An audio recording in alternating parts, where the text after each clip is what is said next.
Now I'm married, yeah, I want a kid, so I've gone to the council and they've given me an interactive baby to see if I can actually be a father. Good idea, yeah. Yeah, so here it is here. Look at this, look at this. I mean, I asked them to look like me, look at it. I mean, my eye ain't gauzy, and look at that mole. They are taking the piss, innit? Oh. Oh, it wants a feeding. Do you find this offensive, Jimmy? I find it arousing. Are you going to breastfeed the baby? You don't like it, do you? No, It's natural, Jimmy. I can't look natural. away. It's that. OK. Well, I've got me modesty curtain here, so I can do it. I shouldn't be ashamed of doing it, but I've seen the look you're giving me, so excuse me.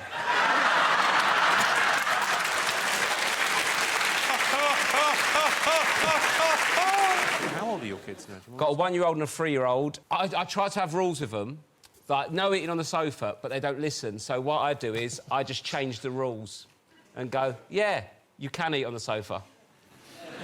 So I sort of still have control in a way. But what I've learned is a great tip is don't get too het up on rules. Be willing to change them or you do get undermined quite a lot. Okay. Susie, do your kids ever embarrass you with the way they use language? My youngest is really into, you know, as we all were at that age, she's really into swearing the taboo words, and she's really interested into as to what all these words mean. And she came home from school and said that one of her friends had used the C word in school in front of the teacher and hadn't got told off. So I thought, OK, I'll have to be really liberal. So I said, OK, well, what do you think it means? And she said, well, I think it's just really bad. But 3 minutes later, I said, what is the C word? And she said, carp. And she didn't even get crap right. It was very, very sweet. She thought she's crap 18, was really yeah? weird. Now, I'd like to talk about something that's been ruining a lot of weekends and spare time. That's right, children. A lot of my friends insist on having them, and they won't stop going on and on and on about them. Some of them even make me hold their newborns. Oh, Tom, support the head, they say. Support the head. Don't give it to me if the head's not screwed on yet. And, of course, when children are given to me, they instantly cry because they see the poison in my soul. Now, these horrible little monsters, I mean children, sometimes will insist on giving me their pictures and drawings that they've done. So I've decided to use this quiet moment to give them some constructive feedback through the medium of national television. Now, this first one is from Alistair. Now, Alistair is 6 years old. There he is. And he has drawn me a picture. It is clearly rubbish. I know some people will be saying, oh, well, maybe it's a young Picasso. I don't think Picasso ever used PVA glue and pipe cleaners outside of the bedroom. And let's have a closer look at those hands, shall we? Have you ever seen hands like that? Why, they're bigger than your mother's head. And I know your mother. She has very dainty hands and a very, very large head. In conclusion, children, work harder. Don't be so lazy. What are you even doing after 3 p.m? I know what you're doing. You're watching Paw Patrol and getting jam on things. It's not good enough. Pick up your game. This bullshit will not do. Thank you. One of the side effects of having a baby, I recently discovered, apart from the fact that you have a baby, is that it weakens your pelvic floor. Sorry, but that is basically a polite way of saying that you piss your pants. But anyway, I'm pretty busy at the moment, and so I haven't really been doing my pelvic floor exercises, so just in case, I'm just going to pop a towel down. And the good thing is, I can do the pelvic floor exercises now, and you won't know the difference between... I'll know. It was the same as my concentration face. Yeah, I can tell you're doing them now. Am I doing one now, though? Or am I just concentrating? concentrating on the game. I think you've just done one. Yeah, I've just done one, yeah. It's a shaving mirror that my son made for me.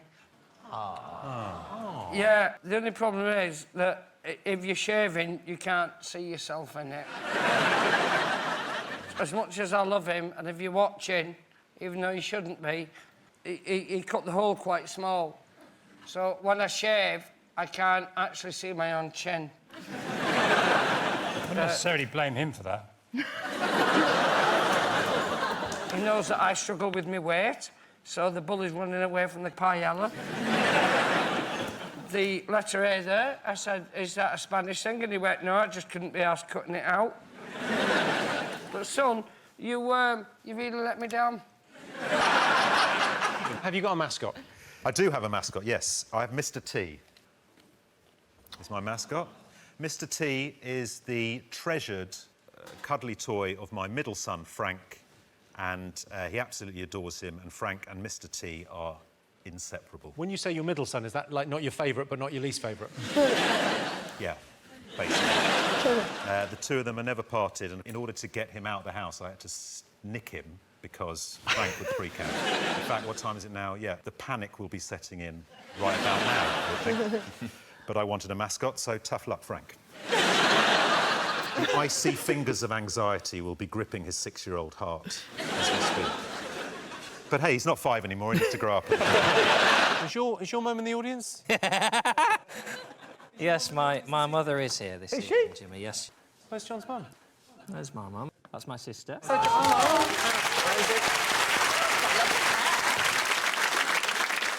Is there an empty chair next to you there?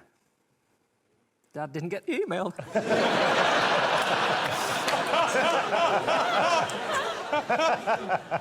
That's fine. It'd be nice if she saw you win, I think. It would be, wouldn't it? Probably the fanny jokes is what we'll talk about most after this show. It's her fault for telling me that it was all right to drop out of university. This is what happens, you see. I could be a translator now, couldn't I? I could be inviting you out to Barcelona. Never mind, here we are. Spunky, spunky, on with the game. How is it having a small child in the house? I like it, which is a relief. I really struggled at the beginning of having a baby. I thought it was very difficult, and it got better, definitely. But I remember when I first had him, I was up and walking in the park near where I live, and I was just pushing him, and I had a really bad day, and I was pushing my baby, and I saw this little dachshund coming towards me, like a little dog dressed as a hot dog, just walking towards me. It was amazing. Someone had put him in a knitted hot dog. It was just the sweetest thing, and I genuinely, for a moment, went, that's what I wanted. So, John, you've recently had a baby. How are you coping? It's horrific, I would say, yeah. The only annoying thing people keep saying about the first few weeks, they keep saying it's like Groundhog Day. Yeah. But then in Groundhog Day, every night he goes to bed, and when he wakes up, everything's tidy again. It's like Groundhog Day, but everything that's got shit on it when he goes to bed still has shit on it. In fact, there's more shit. You should be prepared for this, because you've lived with Russell. What was the very best day of your life? Well, I was 14 and my mother and father were fighting again. You know, because she caught him again. Caught him? I mean, this time the girl drove up to the house to drop him off. And I realised something. I realised that he wasn't just cheating on my mother, he was cheating on all of us. You know? So I told him, I said, you're bad to us, yeah? So I can look after my mother and my sister, and you can just get out of here because we don't love you anymore. And he just turned and he left, and we never saw him again. And that was my best day.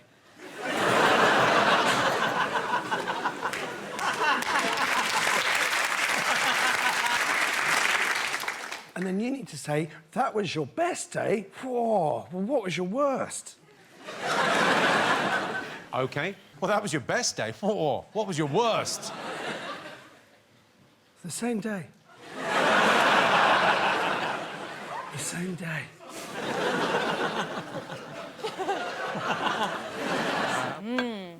I'm not going to end up waking up in your cellar again, am I, Jimmy?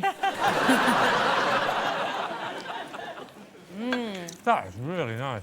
Yeah. Oh, my God. So what are these things called that you're eating now? Because the kids will want this when I get home. S'mores. You almost sounded like a really good dad the way you said it, but there was such anger when you went, so how'd you make those? Because the kids will want them. There was such fury in it.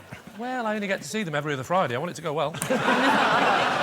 My daughter's 2 now, and she's obviously, it's that age that she's just into everything. And the other week, it was my fault. I looked away for a minute, and I must have left it unlocked because she got into my sock drawer. I turned around and she was pulling everything out and she was pairing up black socks that she thought were a pair, but they were different kinds of black socks. That takes hours to undo that sort of damage. And yeah, it's true what they say. You don't think, you just act. You know, I just passed out. I brought my son with me.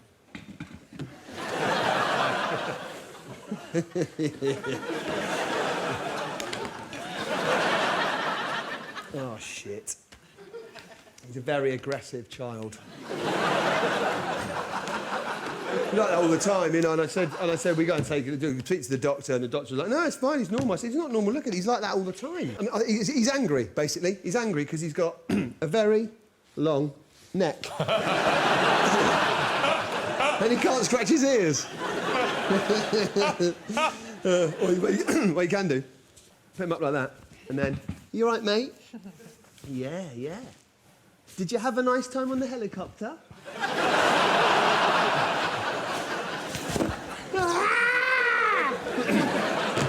Something. Spencer shows everyone. So I'm away a lot at the moment, and I miss my daughter, so I grabbed some of her things, and I take them with me. So this is her teddy, and I take it on tour with me, and I take little pictures of him in the dressing room, and I tell her that he's keeping me company. So I brought Teddy there, who's going to sit and help. And this is very clean. That's too clean, to be honest.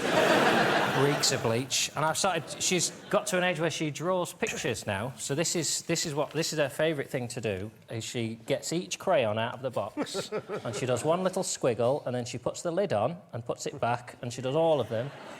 And that's how I know she's mine. Genuinely brings her no joy whatsoever. She started, so she goes through... And we went to National Space Centre, Leicester. So we go there and we draw space pictures. So there's like, she loves the moon. That's the moon there. And an alien. That's... Saturn's our favourite planet because of the rings, so she's done that. That's a rocket. I thought you'd like that because it looks a bit like a willy, doesn't it? So I'll put that one there. This, now I love this. Her imagination, so when I go away now, this is quite upsetting, but I'm away gigging at weekends and we do this. She's created a character called Weekend Daddy. She drew this at nursery, and when I leave, Weekend Daddy comes to play with her. The imagination is incredible. He's got a little dog, he's got a little tool belt there that he carries his little tools on. He's got a tattoo. There she is on the swing, and there's Mummy and Weekend Daddy there. I think that's her way of saying she misses me. What else have I got? Oh, bollocks, I've brought the monitor. I'm gonna get bollocked for that when I get home. But I scooped a load of stuff on. It won't work from this far, I don't imagine. Weekend Daddy! Oh, flowers for me. Oh, thanks, Robert. Yeah, no, he's not in. No, we're okay, yeah. Oh, how sweet. Robert?